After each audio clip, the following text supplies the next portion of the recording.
Muy, pero muy bienvenidos, mis queridos telepensantes. Esto sí que es una sorpresa. No se pueden imaginar quién nos acompaña hoy.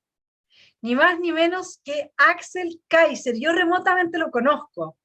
Sé que es doctorado en filosofía, sé que tiene una amplia trayectoria, que su último libro, El economista callejero, ha sido, pero en la cúspide de ventas en Chile durante meses, ha estado, que es uno de los mejores analistas, tanto de todo lo que implica, digamos, comprender de fondo las estructuras culturales en las que se entremezclan, ¿no es cierto?, la economía, la política, el arte, el deporte, la sexualidad, el paraguas que él aborda para la comprensión de la realidad es muy amplio y por eso es que lo hemos convidado a Esfera Pública. Muchas gracias, Axel, por estar acá con nosotros justamente en este fin de semana de resurrección para muchos, bueno, para todos los cristianos y quizás para los no tan cristianos también, y me gustaría convidarte a conversar sobre, justamente bajo el paraguas de la resurrección, sobre la tristeza, la esperanza, las emociones que podemos tener los chilenos en este proceso en el que estamos inmersos. No, gracias Vanessa a ti y por tu generosa presentación, eh, sin ningún sesgo, por supuesto, totalmente imparcial, objetiva. Así que feliz de estar contigo y soy un fan de tu programa, además, muy, muy siempre enriquecedor ver todo lo que tú planteas en esfera pública, así que feliz de poder compartir con tus telepensantes también. Qué bueno, Axel, gracias, porque de verdad esta es una entrevista que yo dije, ¿a quién se la hago?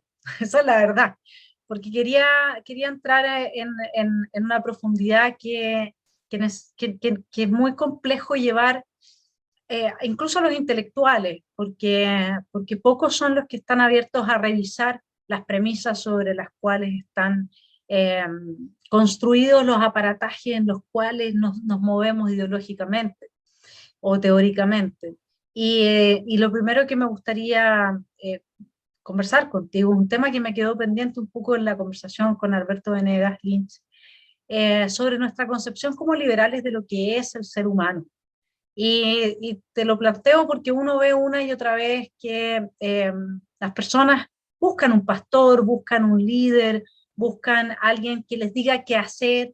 En el fondo, Dostoyevsky hace una muy buena lectura del ser humano a través del inquisidor, cuando el inquisidor le dice a Jesús eh, que, mm, que esa libertad que Jesús le ofreció a sus seguidores era una libertad que nadie iba a querer, que una vez que el ser humano tiene su libertad, lo primero que hace es buscar a alguien a quien endosarle la responsabilidad y por lo tanto está dispuesto a perder su libertad. Vengan cadenas, pero dadnos pan, gritarán por millones, dice el inquisidor, le dice a Jesús. Y yo me he puesto a pensar, a propósito de lo que está viendo Latinoamérica, a propósito de las promesas, digamos, siempre fatuas de una izquierda que termina destruyendo todas las economías y por lo tanto nunca puede llevar a cabo tampoco su proyecto. Pero todo este colectivismo, toda esta nueva forma de vida en colectivos que se suprime al individuo y que sin embargo ahí es donde se afirma la vida. ¿No será, Axel, que los liberales, cuando creemos que las personas tienen un proyecto de vida, los estamos viendo mal? Quizás la gente no tiene una valoración propia, quizás la gente no tiene un proyecto de vida propio, quizás la gente sí se siente bien cuando alguien le dice cómo vivir y qué es lo que tiene que preferir. Sí, yo pienso que eso es correcto. La gran mayoría de los seres humanos, y esto lo puede ver en todos los tiempos, ha poseído un nivel de conciencia bastante bajo y por lo tanto la disposición a lo que los padres fundadores de Estados Unidos llamaban el self-reliance, a pararse sobre sus propios pies o a vivir sin tutores, como decía Kant en ese ensayo sobre la ilustración, es muy escasa y por lo tanto la libertad como realidad política, ¿verdad? Termina siendo extremadamente frágil y ciertamente no es la regla general en la historia humana. De hecho, incluso en los tiempos que corren actualmente, nosotros que vivimos en Occidente, y América Latina es algo parecido a Occidente, yo no diría que 100% Occidente, pero damos por sentado que todo el mundo ve así, pero no es así.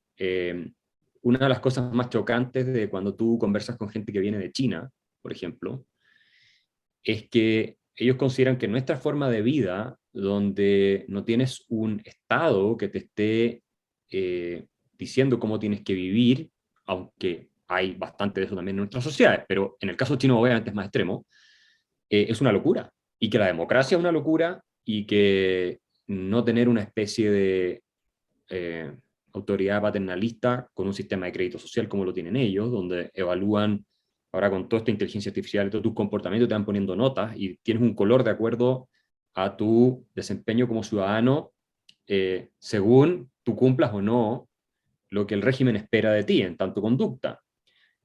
Para ellos eso es totalmente normal. Entonces, si tú investigas o reflexionas en torno a ese fenómeno, te das cuenta de que la mayoría de los seres humanos prefiere, como decía Kant en ese mismo ensayo, por cobardía y por pereza, no pensar, que para mí es la condición de toda libertad, pensar por ti mismo, ¿cierto? Pararte sobre tus propios pies, ser capaz de cuestionar lo que está en tu entorno, pensar por ti mismo y desafiar a tus tutores, y dejarse llevar y guiar por una autoridad superior hacia donde ésta te envíe a cambio de lo que tú planteabas, que es esta seguridad existencial, como liberarte de la angustia más básica, que es poder comer, tener cierto seguro de salud, tener esto, lo otro, y en ese sentido es lo más cómodo, no cabe ninguna duda. Y por eso el proyecto liberal, en parte, uno podría considerar que es tan exitoso, porque a pesar de eso, en algunas partes del mundo hemos logrado niveles de libertad increíbles, pero también están fracasados, porque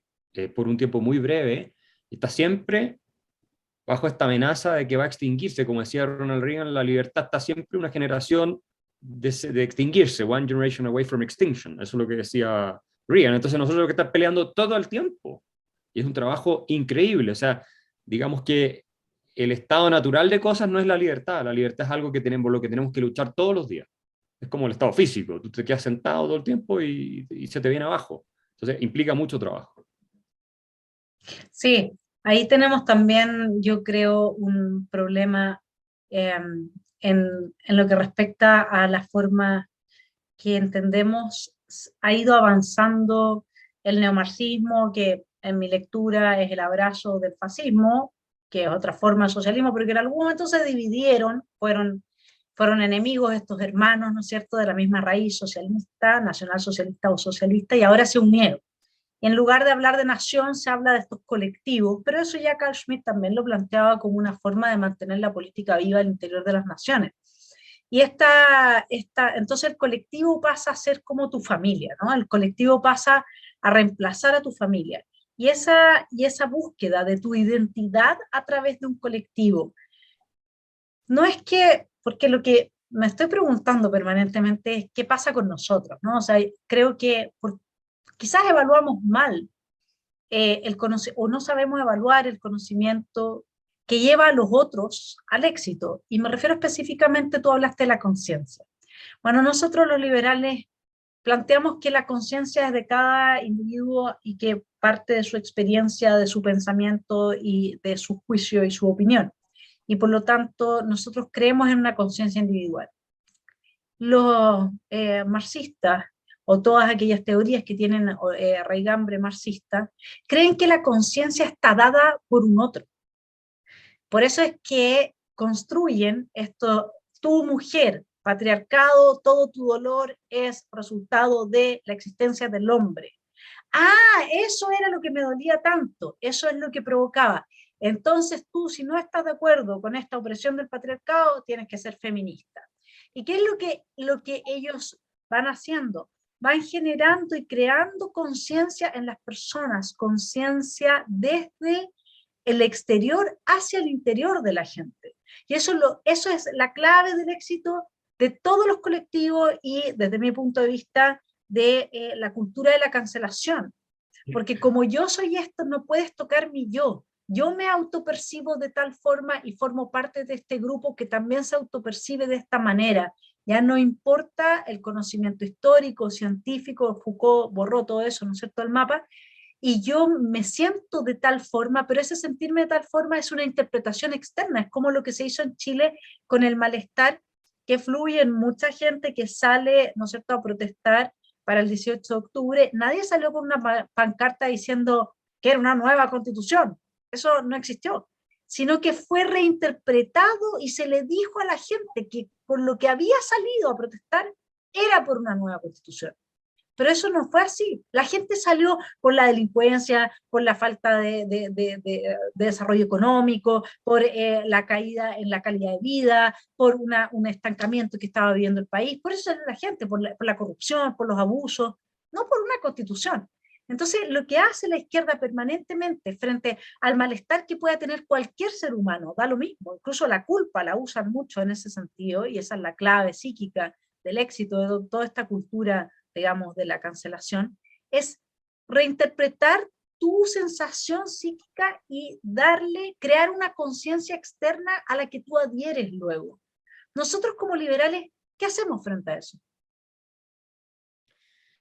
Mira, son varios puntos que se entrelazan en lo que tú estás planteando, que podrían dar para análisis por separados muy profundos, pero el tema de la conciencia es un asunto que yo te diría se plantea por primera vez con mucha fuerza en la tradición cristiana, la conciencia individual, ¿cierto? Porque este es el punto fundamental del liberalismo, el hecho de que seamos individuos significa que somos únicos e irrepetibles. Bueno, pero ¿qué es lo que nos hace únicos e irrepetibles? El código genético, ni siquiera, porque todos compartimos la misma estructura de ADN, aunque se manifieste de cierta forma distinta, pero somos únicos e irrepetibles en un determinado sentido, somos hijos de Dios, pero en este discurso, ¿verdad? Pero lo que nos hace únicos es que tenemos esa conciencia y la capacidad de distinguir el bien y el mal y elegir el libre albedrío, ¿verdad? Sobre la base de esa conciencia. Y por lo tanto, el cristianismo inserta la idea de individuo, esto lo dice Larry Seidentop en un libro muy interesante que publicó Harvard University Press hace no muchos años. La idea de individuo surge, obviamente tiene elementos de la tradición griega y todo, pero surge fundamentalmente con el cristianismo. Esta idea de que somos únicos y irrepetibles y por lo tanto somos iguales en dignidad. Y en consecuencia no somos pertenecientes a tribus, que es lo que está volviendo ahora, sino que a un universal, que es esta humanidad que nos conecta desde nuestra capacidad de reflexionar como seres conscientes. Y la magia de esto, o la gracia que tiene esto para todos nosotros, es que podemos finalmente trascender, gracias a este discurso, a esta filosofía, tú eres de piel blanca, yo soy de piel negra, tú eres hombre, yo soy mujer, ¿cierto? Tú eres francés, yo soy alemán, antes se masacraban entre franceses y alemanes, tú eres, en fin, bajo, yo soy alto, todas esas cosas, porque somos capaces de ver la humanidad que sí todos compartimos a pesar de todas esas diferencias. Entonces, ¿qué ocurre? La idea de conciencia individual es totalmente incompatible con este fenómeno que tú describes, porque si tú quieres agrupar a personas en tribus, tú lo que tienes que hacer necesariamente es negar la idea de individuo. Para generar un colectivo que se confirma a sí mismo, se refuerza a sí mismo, que tiene una identidad única, indiferenciada, y que está en oposición existencial con otros colectivos que se diferencian de este colectivo en estas características adscritas, ¿cierto? Que son la raza, el género, la orientación sexual, todas esas cuestiones, que sí son las que nos dividen y nos pueden, obviamente, poner en la situación de vernos como totalmente distintos, deshumanizarnos los unos a los otros. O sea, tú solo logras deshumanizar a un otro cuando niegas que compartes con ese otro algo esencial, ¿ya? Y lo esencial que esta idea de conciencia a la que tú te referías, ¿no? Y que nos da igual dignidad a todos los seres humanos, o por último, esta noción de que todos somos creados por Dios y que tiene relación directamente con que somos a su imagen y semejanza, tenemos esta conciencia, libre albedrío, todo eso. Bueno, entonces lo que hacen el marxismo posmoderno o todas estas teorías posmodernas que arrancan, ¿cierto?, inspiradas en el marxismo, aunque se desvían del marxismo clásico en algunas cosas, o en varias cosas, es volver a lo que llaman la identity politics, las políticas de identidad, ¿no es cierto? Y entonces cuando tú, Vanessa Kaiser, dices algo, o yo, no es Vanessa un ser único con su propia conciencia, que comparte una misma dignidad conmigo la que está hablando. Está hablando una mujer blanca, heterosexual, de clase alta.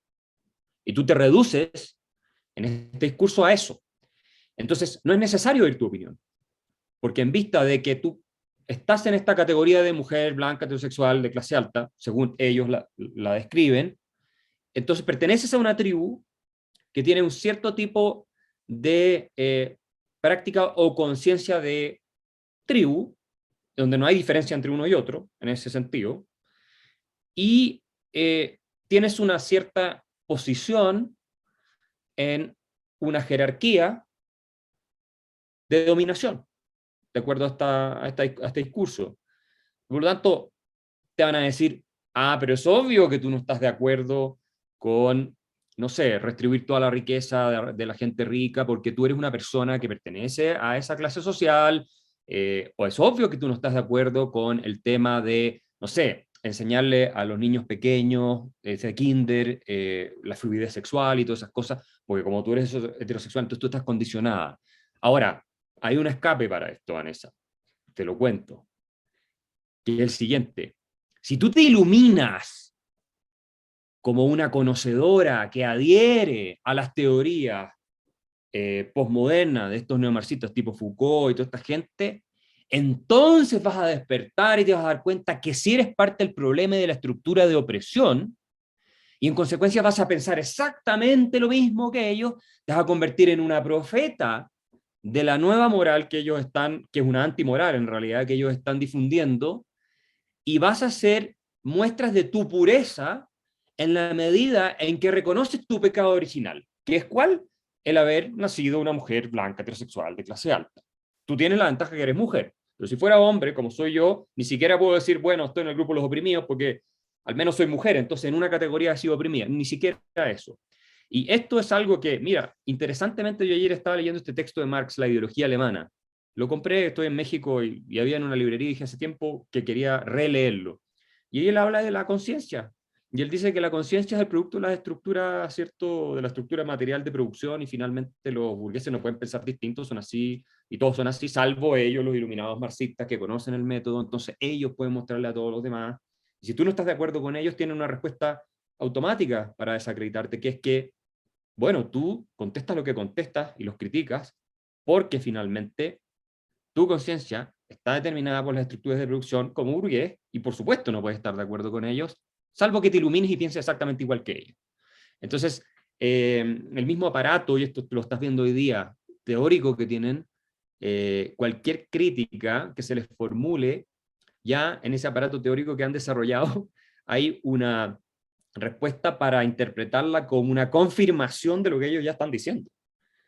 Y no lo que es el espíritu abierto de ver si hay alguna verdad más allá, ¿cierto? Y dialogar racionalmente en el sentido de si esto es, tiene algún mérito o no. Porque lo otro, para terminar la respuesta, es que hay una crisis epistemológica detrás de todo esto, que es el relativismo absoluto. Y detrás de todas las ideologías totalitarias, esto lo explicaba Popper, hay un relativismo, ¿cierto? Que te lleva al dogmatismo, porque esto es lo interesante, si el dogmatismo no puede existir cuando tú abrazas lo que él llamaba el racionalismo crítico, donde, bueno, hay una verdad, tal vez no la podemos conocer perfectamente, pero discutamos racionalmente, vamos viendo si nos podemos ir aproximando a esa verdad, ¿cierto? Entonces ahí tú tienes que ser tolerante y abierto, y no puedes afirmarte en una identidad tribal que te está haciendo poseedor de una verdad que, como tú bien dijiste, es totalmente subjetiva. Por el hecho de pertenecer a una cierta tribu, tú tienes tu verdad y por lo tanto nadie te la puede discutir.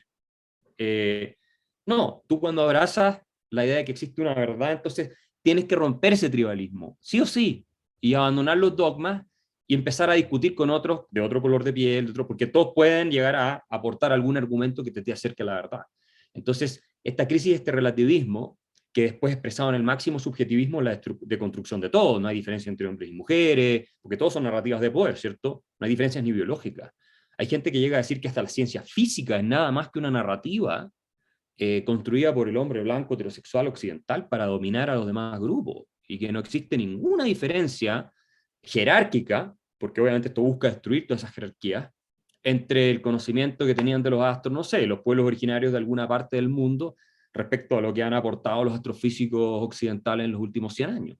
Y ese fue el escándalo de Alan Sokal, que era un profesor de física de la Universidad de Nueva York el año 96, que era de centro izquierda y que estaba hastiado de este tema, y entonces escribió estos artículos argumentando cosas absurdas como que la ley de gravedad era una construcción social y cosas de ese tipo, y se lo publicaron en Social Text, que era un journal de los más destacados de todos estos estudios de género y toda esta charlatanería.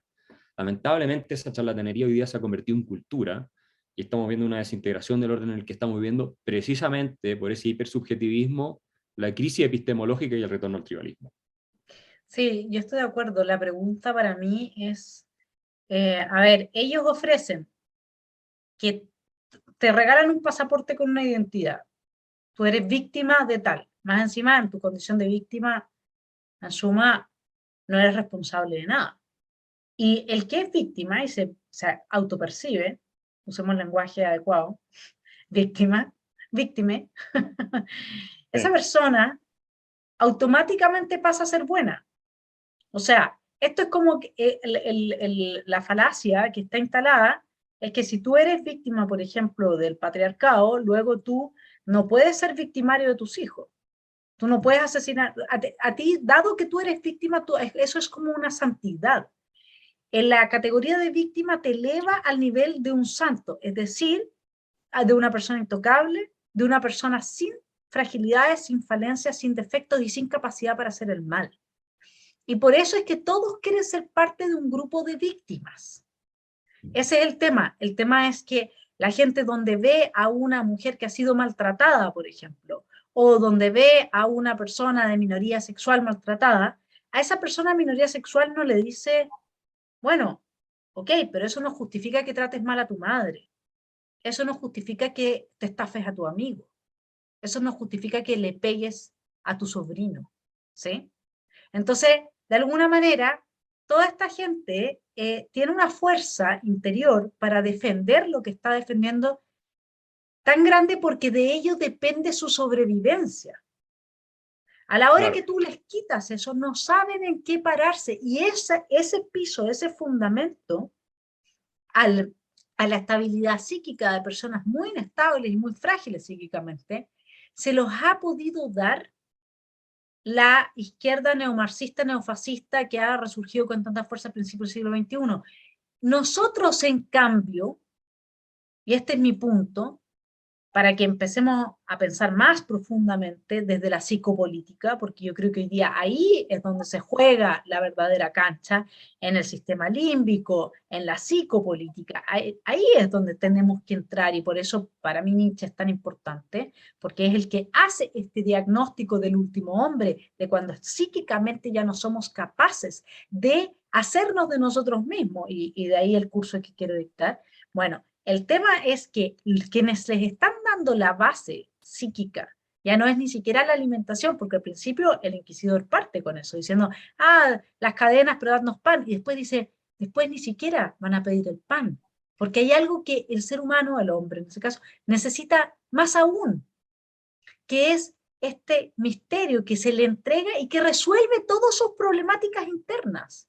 Y están dispuestos incluso a dejar el pan con tal de obtener esa paz, esa paz en la conciencia de la que tanto hablaba Sócrates, por la que él decía que quien hace el mal, quien es injusto, se hace más daño a sí mismo que a aquella persona a la que perjudica con su injusticia. ¿Qué ofrece? ¿Qué puede renacer? ¿Qué puede experimentar dentro de un liberalismo que está, mira, tú lo ataste muy bien al cristianismo, a las convicciones más profundas del cristianismo, que están asociadas a la dignidad de la persona, como ese ser consciente que forma parte de un todo, pero al mismo tiempo que conserva una singularidad que lo hace único. Y no solamente eso, el liberalismo además surge en el contexto en el que existe este Dios que de alguna manera es la razón, ¿no?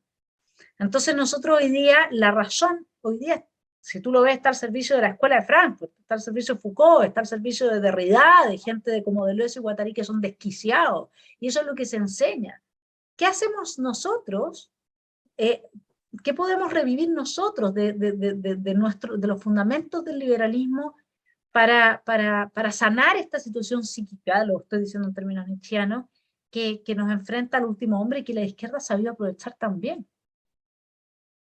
Mira, lo que tú dices, para tomar la primera parte de tu comentario, ha sido analizado por dos sociólogos americanos o en Estados Unidos, Campbell y Manning, como la cultura del victimismo, ¿no? Ellos distinguen tres tipos de cultura: las culturas del honor, las culturas de la dignidad y ahora la cultura del victimismo, que atribuyen a su surgimiento a las universidades, principalmente en Estados Unidos. Yo creo que tienen razón, todo este problema parte en las universidades en buena medida.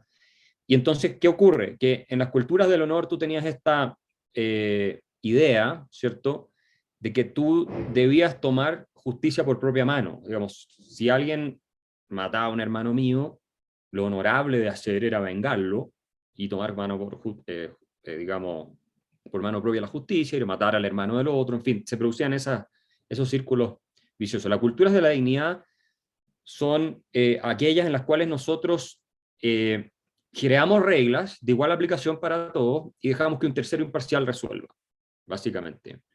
Y la cultura del victimismo es extremadamente sensible a todo tipo de ofensas, y lo que no es el caso en la cultura de la dignidad, y al mismo tiempo exige que un tercero, ¿cierto?, intervenga para censurar, cancelar, aplastar a quien te está hiriendo en tus sentimientos. Si es que no lo hacen ellos mismos con actividades, digamos, violentas. Entonces, exigen que la autoridad intervenga, cree leyes mordazas, echen a la gente a las universidades, que el rector dé safe spaces en los campus, etcétera, etcétera, etcétera. Y lo interesante que dicen Campbell y Manning es que la cultura del victimismo celebra y encumbra a una nueva jerarquía social a quienes reclaman ser víctimas, que es algo nunca visto en la historia. Digo, los seres humanos somos muy sensibles en nuestra estructura social a los reclamos de moralidad como parte de las jerarquías que reconocemos. Por ejemplo, nosotros consideramos que la pedofilia es horrible justificadamente. Entonces, podemos tener una persona muy rica y muy exitosa, que admiramos por su riqueza y su éxito, pero si descubrimos que es pedófilo, moralmente esa persona pierde todo tipo de consideración y validación en la sociedad, a pesar de su jerarquía, ¿cierto?, económica y social. O sea, que no es todo un tema de qué tan competente eres tú produciendo recursos, etc. Bueno, entonces los incentivos que tienen, explican ellos, son a encontrar permanentes fuentes de agravio, son perversos, porque en el minuto en que tú sostienes que ya no eres víctima, como tú bien dices, no solo tu identidad, que es más a lo que apuntabas tú, desaparece, ¿dónde me paro ahora frente al mundo? Sino que toda la estructura de privilegio, reconocimiento, aplauso social que se te está confiriendo y que antes se confería al tipo que iba a combatir y se sacrificaba, lo que estás viendo en Ucrania, ¿cierto?, por su nación, el héroe, hoy día se confiere a las víctimas son héroes de alguna manera, todo eso se te va, se te escapa. Entonces, claro, el incentivo de la víctima es a reclamar permanentemente que es víctima, y por eso tú ves una creciente y exponencial tendencia a que cada vez más cosas se vayan cancelando. Porque claro, si tú decías que eras víctima con comentarios derechamente racistas, por ejemplo, bueno, había algo de razonabilidad detrás de eso, entonces se cancela eso. Pero ¿qué pasa cuando ya no hay comentarios racistas, ya no soy víctima? No. Ahora hay cuadros que son racistas, ahora hay poemas y canciones que son racistas. Entonces empieza tú en una lógica de confirmarte en ese mundo y que no tiene fin. Y terminas creando un sistema totalitario en que solo tu visión de las cosas es la que puede terminar siendo establecida, que es lo que le está pasando a J.K. Rowling, la autora de Harry Potter, que es una feminista. ¿Tú sabes cómo la califican? La califican TERF, el movimiento transexual. Transgender Exclusionary Feminist. Así la descalifican y tiene hasta amenazas de muerte. Entonces, el punto es que tienes que seguir encontrando agravio en todas partes. Ahora, desde el punto de vista psíquico, aparte del narcisismo totalmente desbordado que esto implica, ¿cierto?, y que te provee de esa autoridad moral, no solo decir soy víctima, mírenme, celébrenme, o de alguna manera pónganme atención, denme privilegios, denme beneficios porque soy víctima. Tú tienes un golpe adrenalínico por el hecho de estar reclamando con indignación pública frente a ciertas cosas, y además tienes la autoridad moral ahora para erigirte como juez de todos los demás y decir lo que se permite y lo que no se permite. Y en una cultura del victimismo, si tú poses como víctima, la gente va a validar eso, o al menos se va a quedar callada. Y el que te discuta pasa a estar del lado del mal, de la opresión, de la discriminación que tú estás denunciando. Entonces, eso es tremendamente difícil de controlar para los que estamos del otro lado, por eso nos llegan ataques y hordas masivas, las redes sociales además empeoran todo esto, de personas que no están dispuestas a pensar y que abrazan este irracionalismo profundo. Y desde el punto de vista psíquico liberal, que para ir al segundo punto que tú hiciste, esto es totalmente incompatible con nuestra filosofía, porque, y finalmente hay que trabajar sobre el tema psíquico, que es la clave de esto, porque la idea de víctima es que tú eres impotente, es que tú no tienes, ¿cierto?, el poder para resolver cualquiera sea el problema que tú estás denunciando, que tú estás en una estructura, sea el patriarcado, la burguesía, lo que sea, que te oprime y te margina de distintas maneras, ¿verdad? Y eso es completamente contrario al espíritu liberal, que es un espíritu, que es el espíritu que te dice, es un espíritu de fuerza, de fortaleza. Tú no eres una víctima.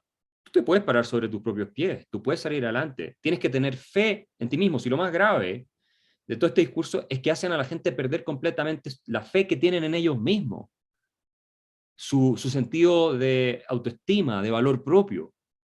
Porque toda esa gente patológicamente victimista obviamente no tiene un sentido de valor propio, es decir, tiene un sentido pervertido de lo que es su valor, pero no uno sano.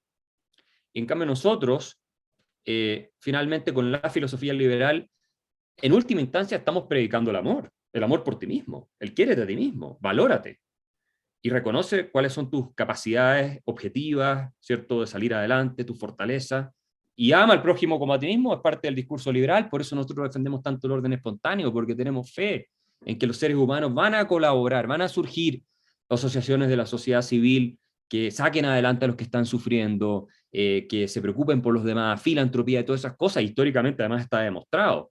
Los socialistas no, el Estado tiene que obligarte a ser bueno por la vía de quitarte tu propiedad, redistribuir, imponerle a todos los demás una forma de incluso ver el mundo en el peor de los casos o de actuar, porque si no los seres humanos somos demasiado miserables.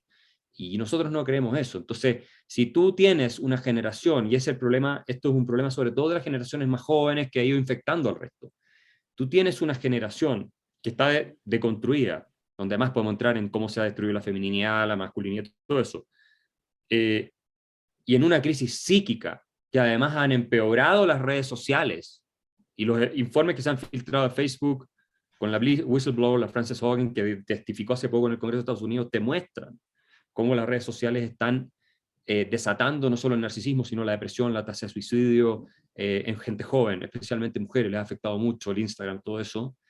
Entonces, estás avanzando en un camino de demencia, básicamente de desquiciamiento, y obviamente enfermizo. Y lo que tú estás viendo en muchas partes como resultado de proyección de este desquiciamiento es caos, ¿cierto? Y nosotros los liberales pensamos que el orden, partiendo por el orden de tu psiquis, es el fundamento de la armonía, del progreso y de básicamente todo lo que significa una convivencia sana. Entonces, con esta cultura del victimismo estamos liquidados y parte por el problema psíquico. Pero ¿no será, Axel, que nosotros somos muy inocentes en lo que respecta al fenómeno del poder? ¿No será que los liberales en esa fe, y aquí estoy haciendo de abogado al diablo, porque yo soy liberal clásica, con ciertos tintes libertarios importantes, pero bueno, eso es la influencia de mis hijos. Sí. Pero a mí la sensación que me da es que las cosas simplemente, y más que una sensación, es lo que yo sé, las cosas no pasan porque pasan.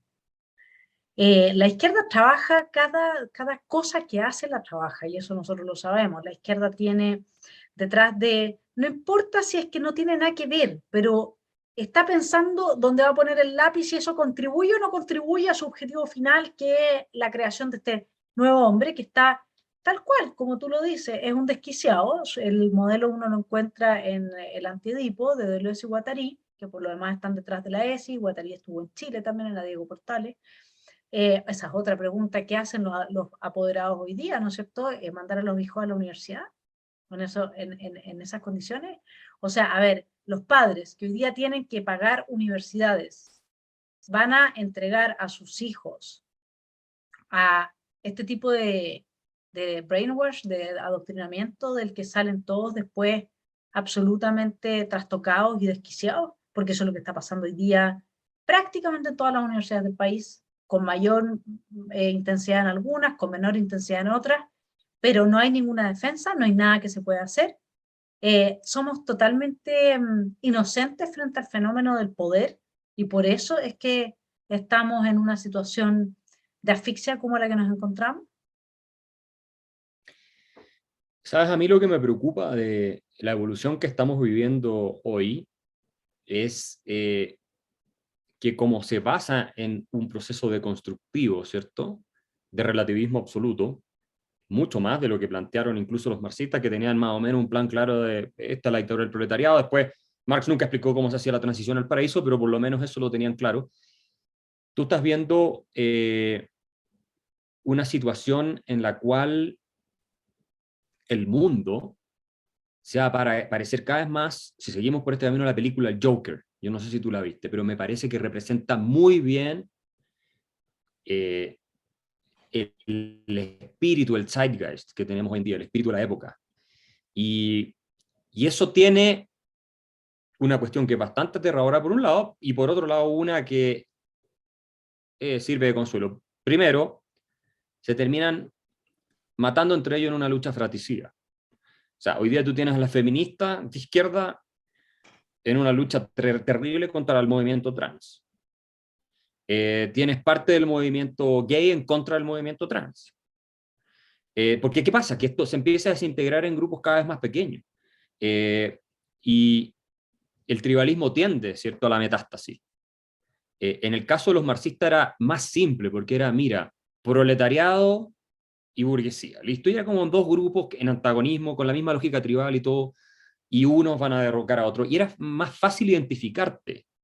Tú eras proletario o eras burgués, digamos, era como bien simple, incluso para el ciudadano común y corriente, saber qué es lo que era, ¿ya? Pero hoy día tienes además la teoría de la interseccionalidad, que ellos mismos han metido, y que es donde tú eres calificable en distintas categorías de víctima, pero no en otras. Lo que te decía a ti, tú eres mujer, heterosexual, entonces eres opresora, pero al ser mujer eres víctima. Los que estamos fritos somos los hombres blancos heterosexuales. Claro, eso no estamos en ninguna categoría de víctima, y por lo tanto estamos en la parte inferior de la jerarquía moral, según esta visión. Siendo que son los que han sido usados de carne de cañón durante toda o sea, sobre todo, ¿no es cierto? Primera, Segunda Guerra Mundial prácticamente los liquidaron y hoy día los tienen como a los opresores y los maltratadores y los criminales, digamos, Bueno, de la historia de la humanidad. Es una cosa impresionante. impresionante. Y tú ves el 80%, más del 80% de los que están combatiendo en Ucrania son hombres, y tú ves las imágenes y son mujeres con niños las que se están yendo. Hay algunas mujeres que se han quedado, hay que reconocerlo, y es impresionante, pero la regla general, y a mí me parece que bien, que está bien que sea así, yo creo que eso es parte de la masculinidad sana. En la historia ha sido que los hombres protegen a sus familias, digamos, de la agresión extranjera o interna. Y eso no se considera. Entonces yo ahí sí estoy con la Camille Paglia, que además sostiene, ¿cierto?, que toda la civilización moderna que le ha permitido a las mujeres tener, obviamente, la mejor situación que han tenido nunca en la historia, ha sido una epopeya de éxito masculino. Esas son las palabras que utiliza. Entonces sí, por supuesto, el feminismo liberal, no el otro, igualdad, todo eso perfecto, pero no neguemos, ¿cierto?, todo lo que hemos alcanzado y la ventaja que tienen las mujeres gracias a lo que han conseguido el hombre. De partida, todos los inventos que van desde las fórmulas de control de natalidad y todas esas cosas, las han hecho todas hombres prácticamente. Entonces, si las feministas consideraran esto en serio, al menos tendrían que reconocer, pero no lo hacen. Entonces, estamos en esa tendencia al caos, y yo creo que Chile es una buena manifestación de esto cuando tú ves la Convención Constituyente, que el identitarianismo está completamente desatado, y tú básicamente lo que tienes, y este es el proyecto de la Escuela de Frankfurt y el proyecto de los pensadores postmodernos, y Foucault reconoció que si hubiera leído a la Escuela de Frankfurt se habría ahorrado muchas cosas que escribió, o sea que hay tienen un común denominador, estos pensadores, estos intelectuales, es la deconstrucción de Occidente, es la destrucción de Occidente. Y cuando tú vas a ver la Convención Constituyente, ¿cierto? Que está entre una cosa mitológica y todo este discurso de que los opresores occidentales que nos vinieron a conquistar y que tú lo ves de manos de la izquierda en Estados Unidos todos los días, y en el caso de la izquierda europea con sus colonias y todo, todos los días. El tema de género que está totalmente exacerbado, el identitarianismo de los indígenas, la santificación de los indígenas por haber sido víctimas históricas, supuestamente.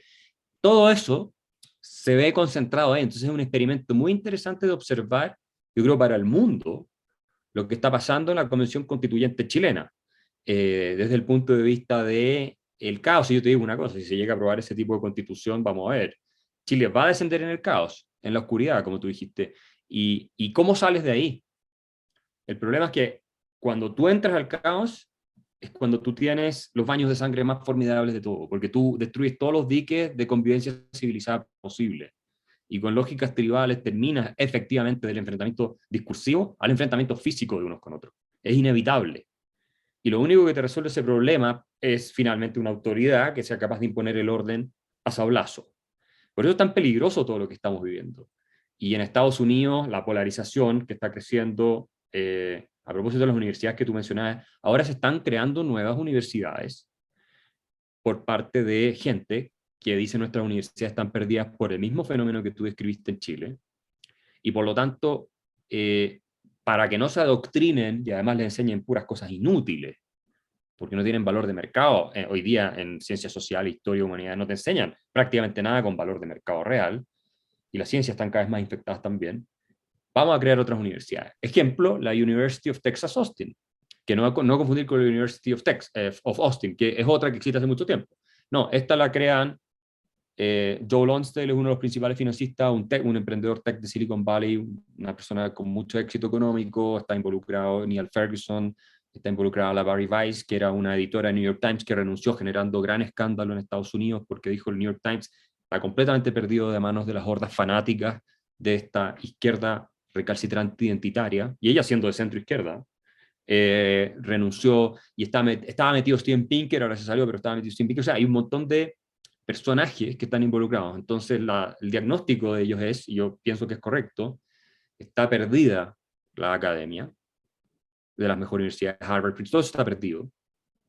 Y por lo tanto tenemos que crear instituciones nuevas, salvaguardando los principios en los que nosotros creemos, ¿cierto? Que son estos del diálogo racional, la libertad, etc. Y yo creo que esa es la única alternativa, y programas como este, y afortunadamente en redes sociales, hay un discurso alternativo, porque antes no era muy difícil acceder a un discurso alternativo. O sea, tú estabas en la universidad, listo, y era de donde sacas tu información y eran los libros que tú leías. Probablemente no era tan tóxico como ahora. Pasó por épocas, pero había más apertura que lo que vemos hoy, en muchos sentidos. Pero eso era todo, y tal vez veías las noticias, pero hoy día la prensa oficial en general también está bien marcada con este discurso, contaminada con este discurso. Entonces es difícil encontrar programas de televisión alternativos o personas que entrevisten como lo haces tú. Eso no está en la televisión chilena, ni en la televisión americana, un poco más porque tienes más competencia, pero tampoco es demasiado.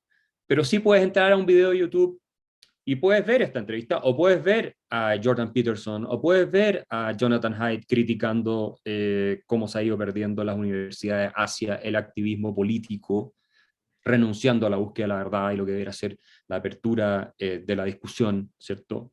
Y puedes ver a Ferguson y puedes ver a toda esta gente. Y sí, YouTube ha censurado varias cosas, pero todavía hay mucho material disponible. Y tiene gente como Elon Musk que está de nuestro lado en esto, y que ahora se compró la mayor cantidad de acciones de Twitter, después de hacer una encuesta donde le dijeron que sus seguidores, que son millones, Twitter censuraba la libertad de expresión, y que es correcto, eso es completamente cierto. Y probablemente él va a querer hacer algo al respecto. Entonces, tienes ciertas reacciones, y me parece que la hegemonía sobre el pensamiento que tiene la izquierda, esta izquierda identitaria, es relevante, pero no llega al punto que ellos quisieran que llegara. De lo contrario, tú no habrías tenido el Brexit, no habrías tenido Trump, no habrías tenido un montón de cosas. Y eso es lo que me da a mí algo de esperanza, en el sentido de que no es una cosa monolítica, homogénea, que controla todo. Hay reacciones, que los mismos espacios de libertad que tenemos te permiten todavía en Occidente, antes de que los cierren completamente, porque eso es lo que ellos quisieran, ¿cierto? Y sí me preocupa que en esta separación, en que tú terminas teniendo los diarios que lee la gente que piensa izquierda, los diarios que lee la gente que piensa distinta, las universidades para la gente, ¿no? Y las universidades para los otros, tú terminas generando dos mundos paralelos que se van a terminar viendo como en conflicto existencial unos con otros. Y eso puede llevarte a una guerra civil, en el caso de Estados Unidos. No sería la primera vez en la historia. Entonces, ese es el punto que a mí me preocupa más, la incapacidad de tender puentes. ¿Ya? Y por eso yo valoro a como comentarista como Bill Maher, que es demócrata. Es de izquierda, pero es un tipo razonable, que critica mucho sus programas en HBO a la misma izquierda por esta cuestión demencial, identitaria que los ha infectado. Antes era mucho más razonable, 30 años atrás el Partido Demócrata era otra cosa. No tenía esta obsesión tribal que tiene hoy día. Sí, ahí está también como una de las líneas de todas estas intersecciones, el tema del uso del lenguaje. Uno hoy día lee, yo soy una lectora asidua del Mercurio, creo que trae muchas cosas muy buenas, pero me impacta realmente que hoy día la gente que publica ahí está hablando en lenguaje inclusivo. Le he comentado a algunos de los columnistas que me parece insólito, digamos que basta con decir los presidentes, no las presidentas y los presidentes, digamos. Además de que son formas ridículas y son formas denigrantes de hacerte sentir parte o que tú estás siendo considerado. Yo, ni ninguna mujer va a ser más o menos considerada porque digan todas y todos. Eso no existe. La consideración no pasa por ese tipo de manifestaciones básicas, elementales y sin mayor trascendencia que la que han logrado darle producto de que han politizado el lenguaje. Entonces, y eso también está. Ahora, lo que uno empieza a ver con la plurinacionalidad versus el Estado-Nación. El Estado empresario, digamos, siendo promovido intensamente en las regiones, y eso como una forma de centralización versus el libre mercado. Cuando uno ve lo que la educación pública, entonces ahora igual y gratuita para todos y de calidad para todos, versus mantener las diferencias entre que existen en un mercado diverso con educación pública y privada, etcétera, y así un largo, etcétera. Al final los liberales parece que lo que proponemos ante toda esta batería de propuestas desquiciadas, pero al fin y al cabo nuevas, y eso a las nuevas generaciones les encanta, que sea nuevo, es como que terminamos siendo conservadores, digamos. ¿Dónde está la posibilidad de nosotros de seducir a través del discurso? Sí, el discurso es la clave. Lamentablemente, a pesar de todo lo que te comento, de que hay alternativas, y hay mucha gente joven que nos sigue, ¿cierto? También en Chile, en otros países. Tú lo sabes, yo lo vivo todos los días. Jordan Peterson es un ejemplo impresionante de esto, ¿cierto? O sea, el tipo que más libros vende en el mundo, en Occidente, es Jordan Peterson, con sus 12 reglas para vivir, donde básicamente que lo que busca es restaurar la sanidad mental en las nuevas generaciones, ¿no? Así, en términos muy generales.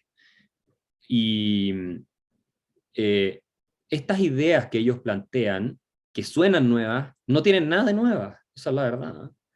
Y hay una rebelión, tal vez habría que tratar de explicarlo desde el punto de vista más de la psicología profunda, en contra de la modernidad, eh, que puede tener un origen en esta tendencia, hay algo en la psique humana tal vez que busca ese regreso, ¿cierto?, al pasado tribal, en el que vivimos la mayor cantidad de nuestra historia sobre este planeta, porque genera incomodidad, genera malestar, a un nivel del que muchas veces no somos conscientes o no somos conscientes, esta vida tan anónima, tan disgregada y tan fluida, porque por primera vez en la historia humana, los seres humanos tenemos el nivel de liquidez en nuestra existencia que tenemos hoy. Eso nunca había pasado. O sea, incluso uno hablaba con nuestros abuelos y era muy raro que alguien de Chile hubiera ido a Europa. Era imposible. O sea, pasaban toda su vida en el mismo lugar.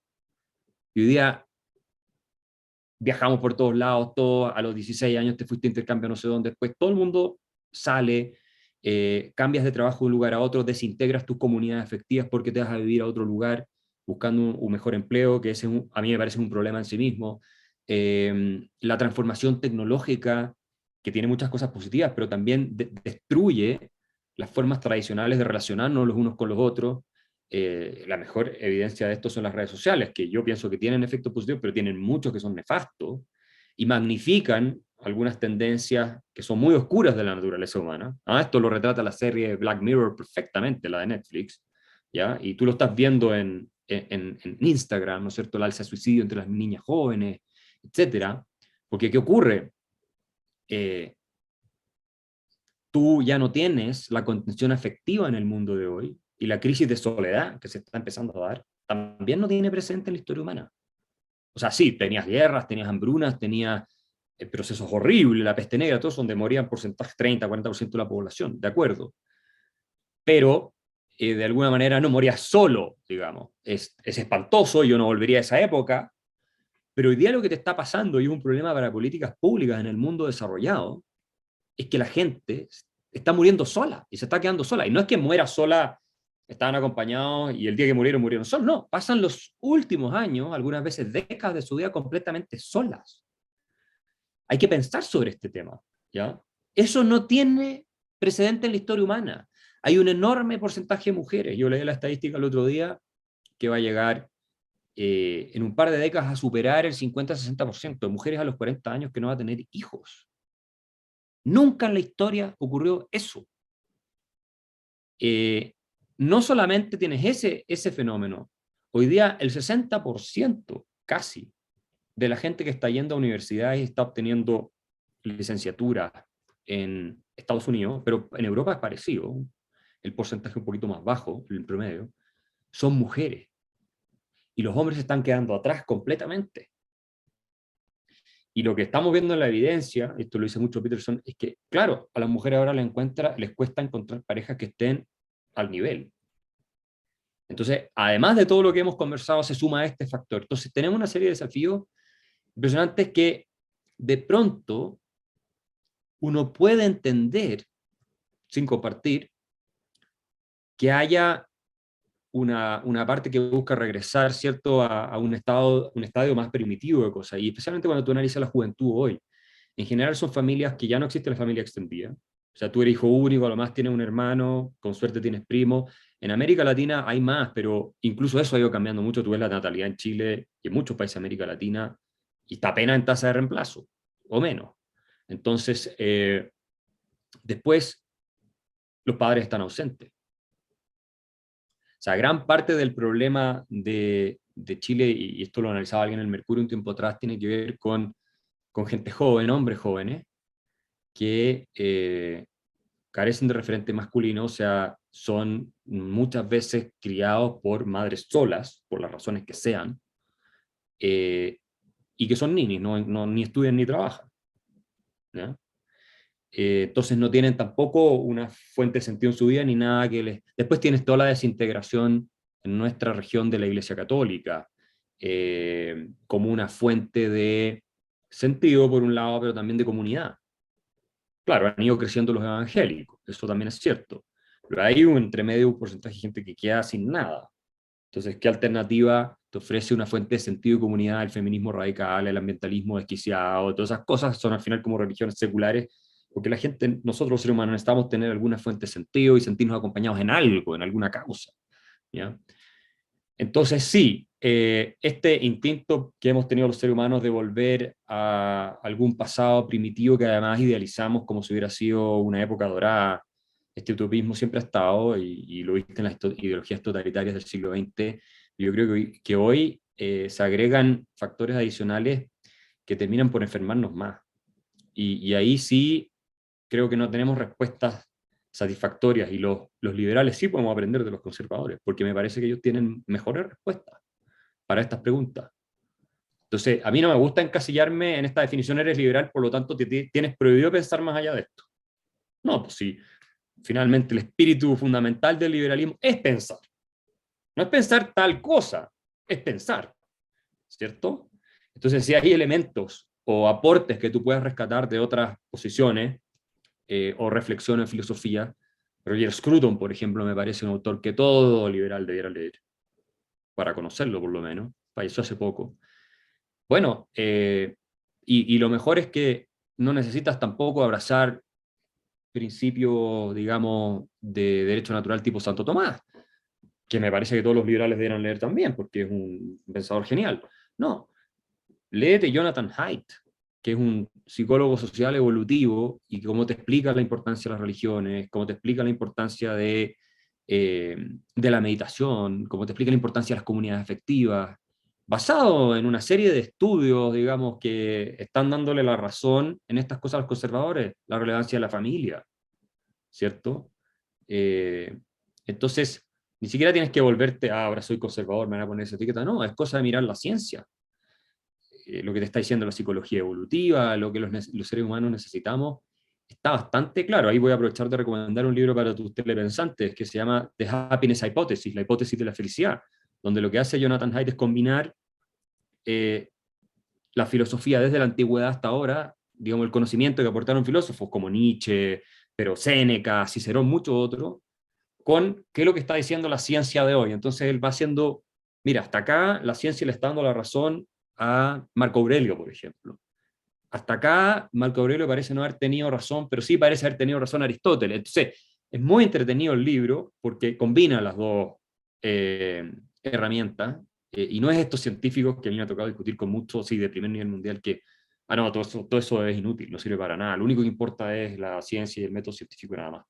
Entonces, ahí yo creo que nosotros los liberales estamos al debe, estamos hablando demasiado hace tiempo de economía nada más, y esto es lo que Buchanan planteaba, cómo vamos a redescubrir el alma del liberalismo clásico, porque él hablaba del alma, y tiene un ensayo sobre ese tema donde él dice, no es la economía, y no es la idea de los homos económicos, que por lo demás él rechaza como habiendo sido parte del liberalismo clásico, es algo mucho más profundo que eso. Ahí creo que la Deirdre McCloskey ha hecho mejor trabajo, porque ella cuando trata de explicar en qué consiste todo este progreso de la humanidad que han logrado los burgueses, digamos, cuando surge la sociedad moderna con la burguesía, y ella te habla de virtudes como la justicia, y dice, ese es el espíritu del liberalismo, la justicia, el amor, la fe, la esperanza, y ella podría ganar el premio Nobel de Economía. Entonces, pero una pensadora que va mucho más allá de lo que estamos acostumbrados con los economistas modernos, que realmente tienen un enfoque muy reduccionista a todas las cosas. Claro, porque esa otra forma de cumplir con eh, esta idea que tiene Dostoyevsky sobre la naturaleza del ser humano. Dice, el hombre es un animal de costumbre. Entonces, cuando nosotros nos acostumbramos a estar en nuestra zona de confort y ser especialista a ver, soy especialista en tasas de interés. Estoy haciendo una caricatura, obviamente. Sí. Pero me quedo No, ahí. sí. Y luego no voy a ampliar ni me voy a mover de mi lugar y de mis convicciones, y ese es un tema que te osifica a tal punto que pierdes la capacidad para pensar. Y la libertad no existe donde la gente no piensa. Donde la gente no piensa no hay responsabilidad porque no hay capacidad de elegir entre el bien y el mal. Y donde no hay responsabilidad, ergo, no hay libertad. Ambas van de la mano. Y digamos, estas dos caras de la misma moneda, que son libertad y responsabilidad, también tienen su correlato en liberalismo y conservadurismo. Dice Hannah Arendt, el liberalismo no existe sin Estado de Derecho.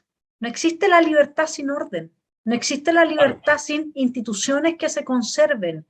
Y el conservadurismo no existe sin los liberales, porque el conservadurismo sin la libertad tiende a transformarse en totalitarismo. En el otro extremo también, digamos, el libertinaje, pero eso ya desvirtúa la esencia del liberalismo. Sin embargo, y esto es mi cosecha, el conservadurismo, y a mí me toca verlo a veces con personas que me escriben no desde una posición de fe, por ejemplo, religiosa, sino que definitivamente desde una situación dogmática en que yo soy el guerrero del Señor, por decirlo. Y a esas personas que piensan así, que uno puede transformarse en un soldado de Jesús, como si Jesús hubiese llamado a la guerra, y hay mucho de eso, y es un dogmatismo que atenta en contra del principio del amor, de la bienaventuranza, de justamente lo que vino a traer Jesús como Hijo de Dios, que era era que Dios es amor y que Dios es vida, ¿no? Y por lo tanto no hay que matar y no hay que odiar y el sermón de la montaña y etcétera. Toda esa gente que habla de ser soldado de Jesús. Yo vi recientemente, nos recomendaste un libro, yo voy a recomendar una película que me quedé muy impactadísima, que es la película Ágora, con la historia de Hipatía. Y la recomiendo porque ahí se ven las primeras épocas en que el Imperio Romano abraza entonces el cristianismo y los cristianos emergen como estos perseguidos, estos esclavos, estos maltratados con toda su rabia y su resentimiento. Y no solamente persiguen a quienes eran paganos, sino que también persiguen de forma muy radical y muy similar a la dinámica de los colectivos que vemos hoy día con esta cultura de la cancelación. Persiguen después a los judíos. Una vez que han destruido todo el conocimiento griego, todo lo que estaba acompañado, ¿no es cierto?, de este marco cultural pagano, en lo profundo, las raíces profundas de nuestra civilización, después pasan a perseguir a los judíos, porque los judíos supuestamente son o habrían sido Mm. en esa mirada eh, quienes serían los responsables de la muerte de Jesús. Bueno, el punto es que uno ve las reacciones, cómo agarran las piedras, cómo se obnubilan con este ver correr la sangre del enemigo. Y justamente que ya quisiéramos esta entrevista ahora, yo soy cristiana y por lo tanto hablo desde ahí, eh, y justamente porque se ha abandonado el alma también del cristianismo, se ha abandonado en el sentido más profundo de lo que el estado crístico implicaba, y también se ha abandonado, y con eso ha muerto. El punto es que si tú abandonas, muere. Toda vida requiere de un sol que emerja y que aparezca, de un agua que caiga, todo requiere de atención, es nuestra atención lo que tiene que estar puesto para que el otro viva, y por eso es que la situación de soledad que tú mencionas es, según estudios también que se han hecho, la principal causa de muerte. Frente a Sí. la obesidad, frente al tabaquismo, frente al alcoholismo, la soledad te mata mucho antes que Ujú. todos esos vicios. Entonces, y yo creo que ahí diste en el clavo, en algo que ojalá nuestros telepensantes se queden reflexionando este fin de semana. Necesitamos vivir una resurrección en muchos sentidos. El abrazo con la libertad es una de ellas, y la libertad es el fundamento del cristianismo para quienes son cristianos, y para quienes no son cristianos el fundamento de la dignidad de cada uno de nosotros, digamos. Eso es inescindible. ¿Por qué? Porque es el libre arbitrio, la capacidad de decidir entre el bien y el mal, es lo que nos permite vernos como iguales, ¿no? Y no que necesitemos a un monarca jovesiano que sea quien nos dice qué es lo bueno o lo malo para nosotros. Y eso en el extremo nos lleva al totalitarismo. Entonces está todo muy vinculado, y si fuéramos más conscientes, para volver a la gran palabra eh, que también conversamos, sobre la que conversamos en la entrevista con Alberto Venegas Lynch, que decía, no solo somos carne y hueso, criticando el cientificismo en el liberalismo, no solamente somos carne y hueso, también somos conciencia. A diferencia de un animal, somos conciencia. Y eso no se puede eliminar de una vez y para siempre. Axel, para cerrar esta muy buena entrevista, ¿qué, qué puede proponerle el liberal eh, al ciudadano que hoy día observa esta deconstrucción constituyente, esta casa de orates, como le llamamos en esfera pública? Yo pienso que lo que no podemos hacer es retirarnos de lo que es finalmente una batalla por el alma de la civilización occidental, de raigambre judeocristiana, porque eso es lo que está en juego. Y acá yo rescato a Jürgen Habermas, que no sería precisamente sospechado ni de conservador, ni ninguna de todas esas cosas.